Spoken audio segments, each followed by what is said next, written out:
China definitely sends everything from needles to cars around the world. But there's one thing it's missing that only America has. On April 2nd, 2025, American President Donald Trump comes out to the media at the White House holding a huge card. This card lists the names of several countries, along with their tariff rates. President Trump reads off the rates one by one, and it sends shockwaves around the globe. The stock markets crash worldwide, including in the US. It happened because it was a signal for a huge war, a war where the weapon is power, and that weapon's ammunition is money. Yes, we can also call it a trade war or tariff war. Donald Trump made an indirect move that could bring the world's most powerful trading country, China, to its knees. If this trade war happens, who's going to have the upper hand, China or America? To really grasp this situation, let's first understand what tariffs are, as most people think they know. It might seem like the tariff is just a tax on imports from other countries, but really, it's a kind of import duty specifically for products coming into the US. So if the US imposes a 26% tariff on India, it means that all products coming from India will be taxed 26% when they arrive in the US.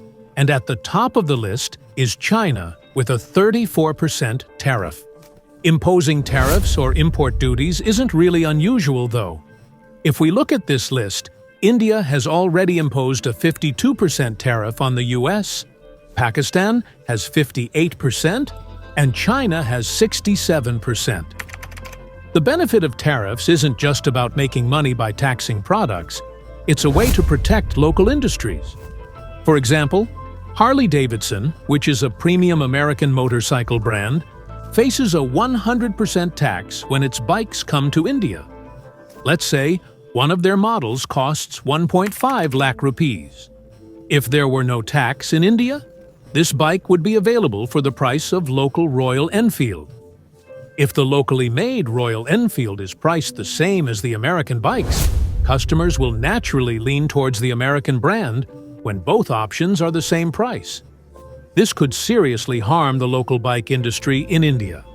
That's why tariffs or import taxes are intentionally applied to make foreign bikes more expensive. There are several benefits to this. One is that it keeps the local industry running, and secondly, it saves foreign exchange since anyone importing American bikes will eventually end up spending US dollars. We'll have to send stuff, and this is going to cut down on USD savings in India's foreign currency. Since the tariffs have been imposed by the US, it means that goods coming from other countries will be taxed, making them more expensive in the US. This will likely reduce their sales in America, and people will prefer to buy locally made products instead. For example, fabrics from India and Pakistan are sold in American markets, but they can also be produced there. Because of the taxes, the sales in India and Pakistan's textile industry will drop. But the biggest impact of the tariffs Trump is imposing will be on China. It's being said that Donald Trump was really targeting China for a reason. Back in the year 2000, American products were all over the world, but now that status belongs to China. That used to be America's position, but over time, not just America, but the whole world's business has shifted to China. Even the smallest things are being made in China and exported everywhere because of the cheap labor. China can produce products so cheaply that they can easily compete with international market prices. Looking globally, China has pretty much dominated the world with its products, leading to the decline of local industries. If we focus just on trade between the USA and China, back in the year 2000, America imported goods worth $80 billion from China, while China imported only $10 billion worth of goods from the US that same year. Fast forward to 2025, and the situation is that the US imports $440 billion worth of goods from China every year, while China imports just $145 billion from the US. Donald Trump is saying that trade should be equal, meaning if we're buying $440 billion worth of goods from China, then China should buy that much from us too. Right now, there's a $295 billion difference, and that's what's called a trade deficit. To address or reduce this trade deficit, Trump has targeted China. This will lead to a significant price increase for products coming from China, especially smartphones, including the Apple iPhone. It's actually an American product, but it's made in China. When these products become expensive to import from China, the industries will move back to America, which is exactly what Donald Trump wants, but not China. Just look at how many American tech giant Apple's products, from the iPhone to the Apple Watch, are mostly made in China. On top of that, Tesla cars, Dell and HP laptops, NKI and Skechers shoes, Logitech and GoPro accessories, Black & Decker and Stanley products, and even metal stuff are all made there. Even toys from American companies like HSP Pro are made in China. If all these companies were to shut down their plants in China and come back to America, the U.S. would need to reduce its imports from China by about $200 billion a year. The trade deficit would drop from $295 billion to just $80 or $90 billion.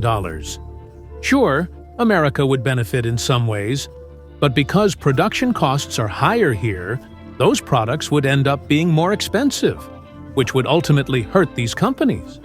It seems like they just don't want to deal with China. They want to break the monopoly at any cost, even if it means taking a hit themselves. On the other hand, China doesn't want that either. That's why when Trump raised taxes on Chinese products, China responded by increasing taxes on American goods too. Now, it looks like we're heading into a trade war. Neither the Chinese president is backing down, nor does it seem like Trump intends to. Both countries have slapped so many taxes on each other that if something costs $10 from China, it's now doubled. Prices will start changing, and China is experiencing a similar situation. The key is to see which of these two powers has the upper hand in this trade war. The one that can hang in there the longest will be the winner. Honestly, the U.S. imports most tech items from China, like smartphones, laptops, electronics, and toys. If these products aren't imported for a while, the U.S. won't be affected too much. Even if they import from another country, it might just get a bit pricier.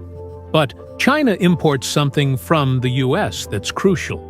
Without this, it's really tough for China to manage, yeah. And this product might just cause a big issue for them in the coming months. So, China's total population is 1.41 billion, which is about 315% more than the U.S. population. To feed all these people, they obviously need a lot of food, and the basics are wheat and rice.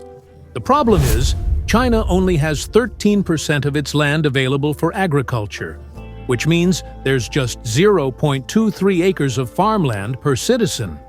Most of this land is used for growing wheat and rice, to make sure they don't have to rely too much on imports for their basic food items. They had to be ordered, but we're just talking about the basics here. In China, people eat a ton of pig meat, so much that the country has the highest number of pig farms in the world. According to records from 2024, there are over 400 million pigs in China, which is more than the population of people in the U.S. When you look at global pork consumption versus China's alone, it's clear that those 400 million pigs need to be fed something. They're given corn for sugar and soybeans for protein. In their feed, 60% is corn and 40% is soybeans. About 80% of the corn production happens in China, and the remaining 20% needs to be imported from Ukraine. On the other hand, soybeans are only imported from the U.S. and Brazil. Every year, China imports 5 million tons of soybeans from the U.S. It's tough to source soybeans from anywhere else because it's a crop that doesn't really give farmers great returns. you can only get about 1,500 kilograms of soybeans per acre, while corn is a different story. In 1 acre, you can grow about 6,000 kilograms of this crop, but that only works where the agricultural land is really abundant, like in the US. That's because the population there is pretty low, and each American city dweller has around 1.25 acres of land compared to the Chinese, which is 400% more. Because of this, the US not only meets its own food demands, but still has enough land left over to grow soybeans to export to China. It's not like pigs only eat soybeans. China had already seen this risk coming. They've tried adding alternative things in the feeds, like canola seeds. They're cheaper than soybeans, but they don't digest as well, so you end up having to feed more, which means higher overall costs. They've also tried peanuts and sunflower meals, but they don't have as much protein as soybeans, so you need extra supplements, which adds to the expense. Right now, there's a new experiment happening in China where they're farming insects and then feeding those insects to pigs. Their protein demands will be met, but this experiment is still in the testing phase. Also, China is a trade surplus country, meaning they can't consume everything they manufacture. They have to sell their products to the world to survive. The biggest downside of a trade surplus economy is that they have a lot to lose. On the other hand, the US, which has become a consumer market, has plenty of options to buy from, whether it's from China or elsewhere. You can meet your demands by buying from somewhere else. Donald Trump had imposed tariffs on China during his previous term, and it was clear that China was losing out. This time, he's got similar expectations. Trump has a bunch of cards he can use to pressure China, and they probably know that too. During the production of this video, news broke that Trump has temporarily suspended tariffs on other countries for 90 days, but he's raised the tariff on China to 125%, which really shows something. It shows that these tariffs were really imposed just for China. What do you think about this whole situation? Let me know in the comments. I hope you guys will like and share this video. Catch you in the next awesome video!